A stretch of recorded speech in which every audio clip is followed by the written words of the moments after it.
నమస్తే. జూన్ నెలలో 12 రాశుల వారందరికీ కూడా ఏ రకంగా గ్రహ సంచారం చక్కగా ఎఫెక్ట్స్ మంచి బ్యూటిఫుల్ ఎఫెక్ట్స్తో ముందుకు రాబోతోందని చూసేద్దామా మరి. అయితే మే 18న రాహుకేతుల సంచారం గురించి మనం ఇటీవల వీడియోలో చెప్పుకున్నాం. అది కనుక చూడని వాళ్ళు ఎవరైనా ఉంటే కనుక లింక్ ఖచ్చితంగా ఇవ్వబడుతుంది. ఆ లింక్ మీద క్లిక్ చేసి రాహుకేతువుల ప్రభావం చేత గ్రహ సంచారం చేత మనకి ఈ 12 రాశుల వాళ్ళందరికీ కూడా ఏ రకంగా ఉండబోతుందో మీరు తెలుసుకోవచ్చు.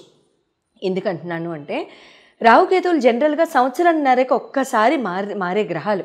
అయితే ఈ సంవత్సరంన్నరకి ఒకేసారి మారే గ్రహాల యొక్క అంటే పెద్ద పెద్ద గ్రహ మార్పులు ఇవి. రాహుకి కానీ, కేతు భగవానుడు కానీ, గురు భగవానుడు కానీ, శని భగవానుడు కానీ చాలా పెద్ద పెద్ద గ్రహాలు. అంటే వీళ్ళ తీవ్రత ఎక్కువగా ఉంటుంది మిగతా వాళ్ళ తీవ్రతతో కంటే పోలిస్తే. ఎందుకు? మిగతా వాళ్ళందరూ కూడా జనరల్గా తీవ్రత ఉన్నప్పటికీ కూడా ట్రాన్సిట్స్ చాలా ఫాస్ట్గా అయిపోతాయి కాబట్టి తేరుకోవడం చాలా ఈజీ. ఈ నలుగురివి మాత్రం కాస్త తేరుకోవడం కష్టం. సంవత్సరం, 2.5 సంవత్సరాలు ఈ రకంగా ఉంటాయన్నమాట ఈ నలుగురివి కూడా. కాబట్టి రాహుకేతువుల గ్రహ సంచారం మార్పులు ఎవరైనా చూసి ఉండకుండా ఉంటే కనుక లింక్ ఖచ్చితంగా మీకు ఇవ్వబడుతుంది. ఆ లింక్ మీద క్లిక్ చేసి మీ రాశికి ఏ రకంగా ఎఫెక్ట్స్ అనేవి ఉంటాయనేది మీరు తెలుసుకోవచ్చు. అట్లాగే గురు భగవానుడి యొక్క మార్పులకు కూడా చక్కగా లింక్స్ ఇవ్వబడతాయి. శని భగవానుడి యొక్క మార్పుకు కూడా లింక్స్ ఇవ్వబడతాయి. ఆ 3 లింక్స్ ఇవ్వబడతాయి. వాటి మీద మీరు క్లిక్ చేసుకోండి. అయితే నెల మనం చెప్పుకునే ఈ రాశి ఫలాల యొక్క గ్రహ సంచార మార్పులు జనరల్గా ఈ అన్ని రాశుల్ని అన్ని గ్రహాలని కూడా తీసుకోవాలి కాబట్టి ఈ నలుగురు గురించి స్పెషల్గా చెప్పడం జరుగుతుంది. అయితే ఈ నెలలో 6వ తారీఖు అంటే జూన్ 6వ తారీఖు తర్వాత జూన్ 15వ తారీఖు రవి భగవానుడు, బుధ భగవానుడు, కుజ భగవానుడు, జూన్ 7వ తారీఖు వీళ్ళందరూ కూడా మారుతారు. సో వాళ్ళ మార్పుల రీత్యా ఈ నలుగురు మార్పుల రీత్యా ఏ రకంగా ఉండబోతోంది అనేది మనం చాలా చక్కగా చెప్పేసుకుందామా మరి. తులారాశి వారందరికీ కూడా జూన్ నెలలో ఏ రకంగా ఈ గ్రహాలన్నీ కూడా చాలా బ్యూటిఫుల్గా చకామని మంచి రిజల్ట్స్ ఇచ్చేస్తాయో చెప్పేసుకుందామా మరి. తులారాశి వారికి మీ రాశ్యాధిపతి వచ్చి శుక్ర భగవానుడు మీకు 7వ స్థానానికి రేపు మే 31నే వచ్చేస్తున్నారు.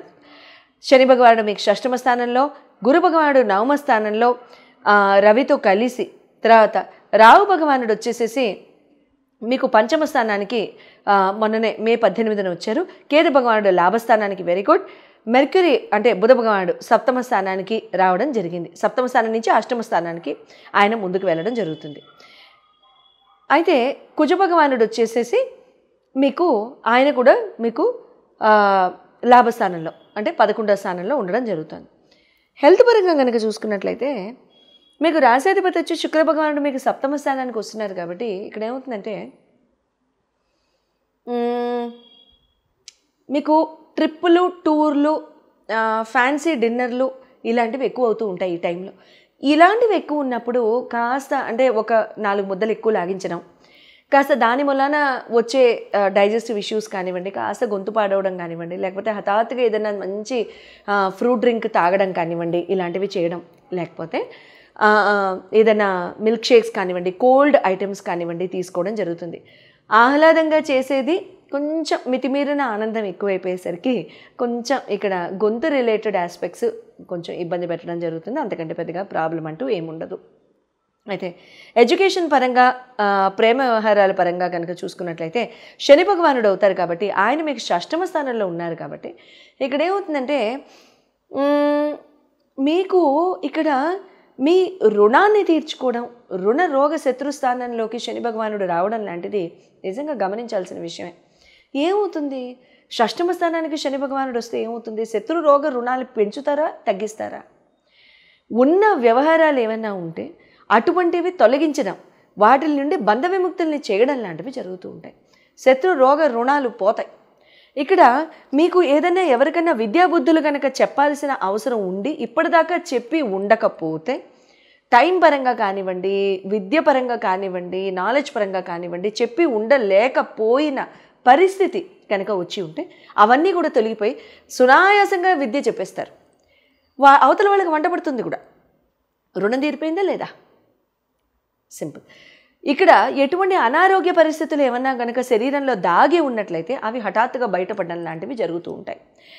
అవి ఉన్నా కూడా దానికి సొల్యూషన్స్ కూడా వస్తాయి, ప్రాబ్లం అంటూ ఏం లేదు. చిన్నవి అవ్వచ్చు, ఏదైనా ఒక చిన్న కాలునొప్పి రావడం, ఆ కాలునొప్పి ఇన్నాళ్ళు ఎందుకు వచ్చిందో తెలియకపోవడం, అది ఈ మూలంగా వచ్చిందని అనుకోవడం, ఇలాంటివి జరుగుతూ ఉంటాయి. ఒక రకంగా లోవర్ హాఫ్ ఆఫ్ ద బాడీలో కొంచెం వెయిట్ పెరగడం కూడా జరుగుతుంది. తులారాశి తులా లగ్న కాస్త గమనించండి.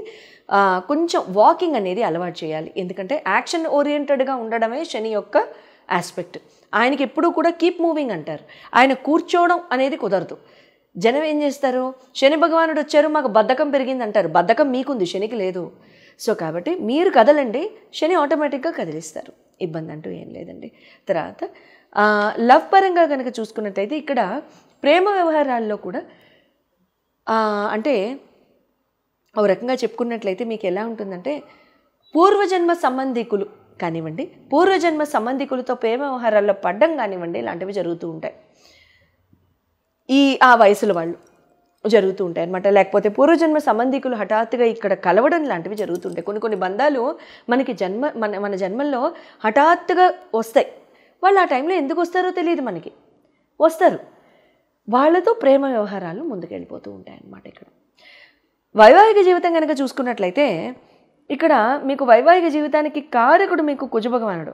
అయితే కుజభగవానుడు కూడా మీకు మంచి స్థానంలోనే ఉన్నారు కాబట్టి పెద్దగా ఇబ్బంది ఏం లేదు. లాభస్థానానికే వస్తున్నారు కాబట్టి ఇక్కడ మాటలు ముందుకు వెళ్ళడము, చక్కగా చెప్పడము, మీరు ఒక ధైర్యంగా వాళ్ళకి నుంచోవడము, మిమ్మల్ని చూసి వాళ్ళు పొంగిపోవడము, అవతల వాళ్ళు మీరు మగవాళ్ళైతే ఆడవాళ్ళు, ఆడవాళ్ళైతే మగవాళ్ళు, మంచి చేయూతనివ్వడము, అటువంటి సపోర్ట్, నా జీవితం కంప్లీట్గా ఉండడం అనే మంచి ఫీలింగ్ అవతల వాళ్ళకి మీరు ఇవ్వడం కూడా జరుగుతూ ఉంటుందన్నమాట.